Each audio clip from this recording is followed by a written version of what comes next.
4, 3, 2, 1.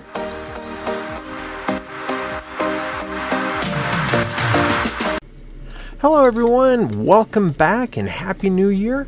I hope everybody had a wonderful holiday season and that 2023 is off to a phenomenal start for you. Since we've talked a lot about my transition up to this point, I wanted to start talking about some other things that really do stick on my mind. And yes, some of it is related to my transition, but there are things that I think need to be said.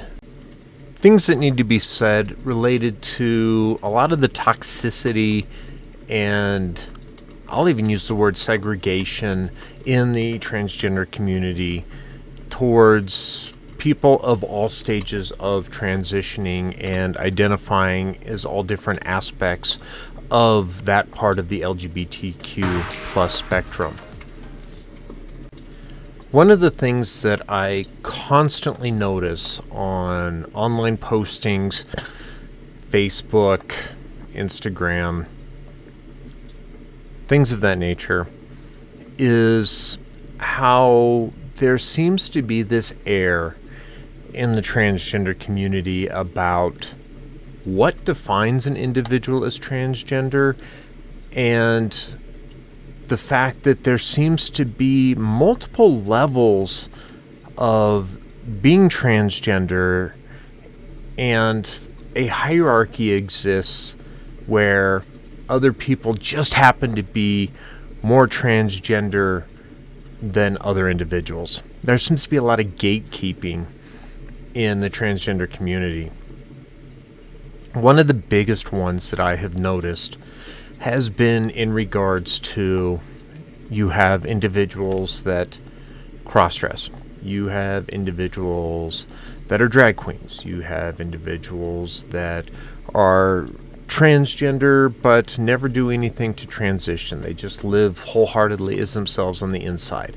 You have some people that transition slightly. They do it on occasion. You have individuals like myself that start hormone therapy and have started living my life as my true self, but I have not done any surgical transitions. I have not modified my voice in any way. I have not changed anything about my appearance besides what hormones do. You have individuals that will do facial feminization, that will do voice coaching, that will do breast augmentation. And then you have a level of individuals that they do all of that and then do gender reassignment surgery. And some of them decide to do a full-on functional vaginoplasty and others not go quite that far. But there always seems to be an animosity between each level. So people at this level look down on people down here because they haven't transitioned enough. They're not a true transgender male or female. You have individuals that have transition that look at individuals that are drag queens as imposters. You have people that look at cross-dressers as fetishists. And I really take issue with that. And the reason I say that is, I don't know if I have had a very unique journey becoming who I am, or others don't want to admit to the journey that they've been on. But I will tell you that I saw myself originally as a crossdresser. Once I finally decided to start accepting myself, I first accepted myself as a crossdresser. Will I say that there was some sexual fantasy that was part of it? Yeah, I will freely admit to that. If I would have stayed that way, I would have had a whole slew of people telling me that I'm not real, that I'm just a person that's just into having a fetish and that's it. I can empathize with people that are in that situation, again, because I have been there. Have I posted things on my Facebook that I look back now and go, oh my God, what in the hell was I thinking? Absolutely. I have done that on so many occasions. So much so that people have actually avoided contact with me or disowned me, or I'm a family embarrassment, or whatever you want to call it. Am I that way now? No. Because I have experienced changes, some of it being hormonally and transitionally, some of it being psychologically based off of previous trauma I had experienced in a prior relationship. But needless to say, that's not who I am now. But I was that way then. So for somebody to tell me that I can't be real because I was that way at that time, had no idea, or has no idea, about what I will eventually become. Will I be somebody that goes through facial feminization?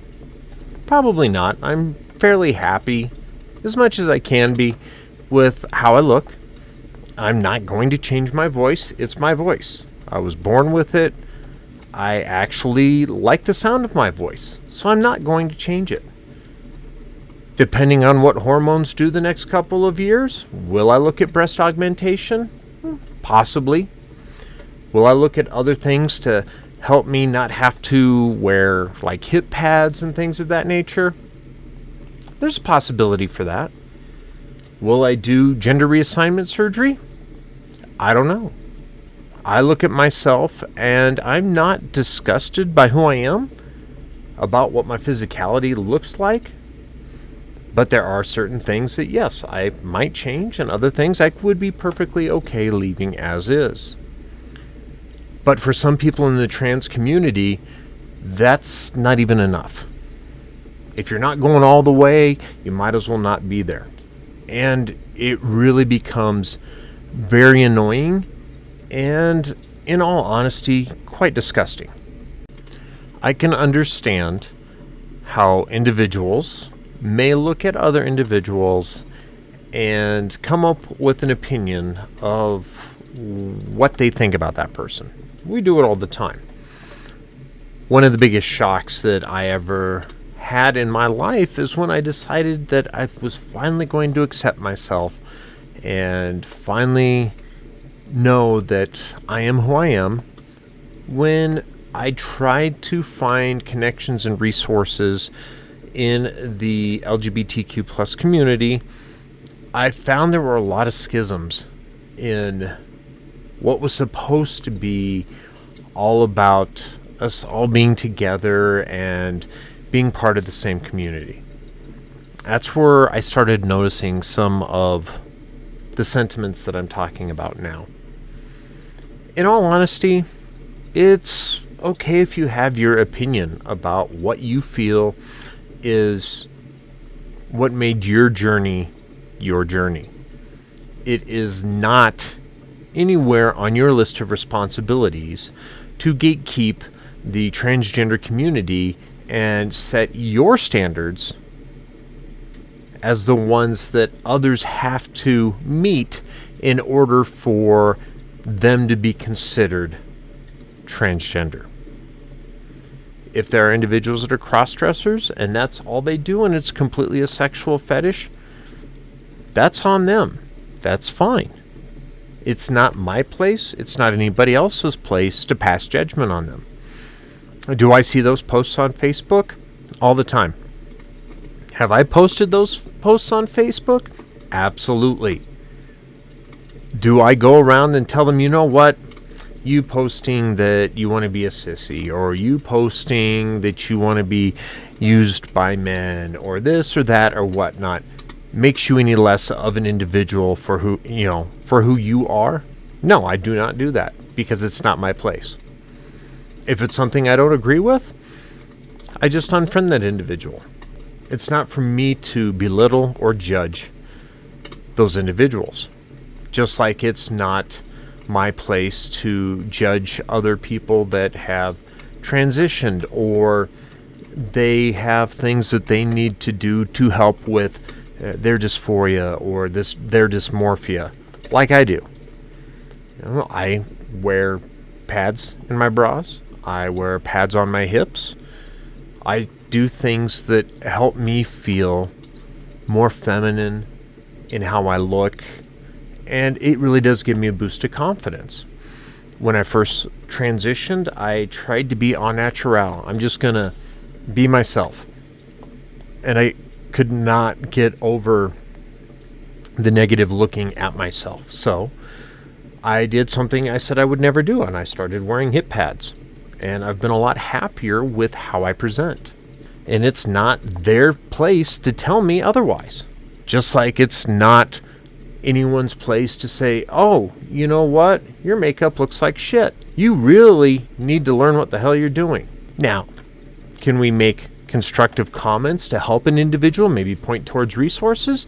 By all means. But degrading somebody's effort that they're putting into learning, which is a natural part of the process with makeup, with hair, with fashion, with everything. It's nobody's place to critique and put down. We have a hard enough time walking around in society, getting stares, hearing those faint little whispers as we walk by, just trying to ignore the general world and be ourselves, to then have to turn around and deal with our own brothers and sisters and their negative comments because I'm more trans than you are, or I'm more experienced than you are, or your version of this is different than my version of this, so you're wrong and I'm right, and all of that crap. There's no room for it. We're here to be helpful to one another. We're here to be supportive of one another. We're here to understand one another, because that's something that we haven't really had. We haven't had that understanding. We've all been in those situations where we're talking to an individual and they're happy for us, they accept us, and then that phrase kind of comes out. I can't claim to understand, or I don't know if I can understand, or something along those lines. We've all heard it. Heck, I just heard it yesterday. The thing is, I think all of us can agree that even we don't understand all of it. And we're the ones living it. So it's understandable that you don't understand it. But then again, you don't have to. We do our best to try to understand it. And it's nice to be able to be in an environment that's safe enough where you can be around others and talk to others that, you know, they may not understand either, but they've been on a journey that is similar, and they can give you some of their points of view in a constructive and caring environment instead of a negative hierarchical environment. But then again, this is just my 2 cents, and who am I, right? I hope everyone was able to enjoy my first vlog and my first rant of 2023.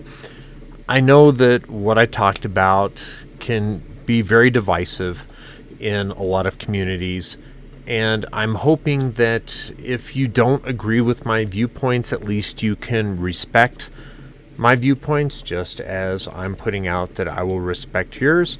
I just think that we need to have open discussion about not being so separated and broken up into so many subclasses of not only transgender, but the entire spectrum.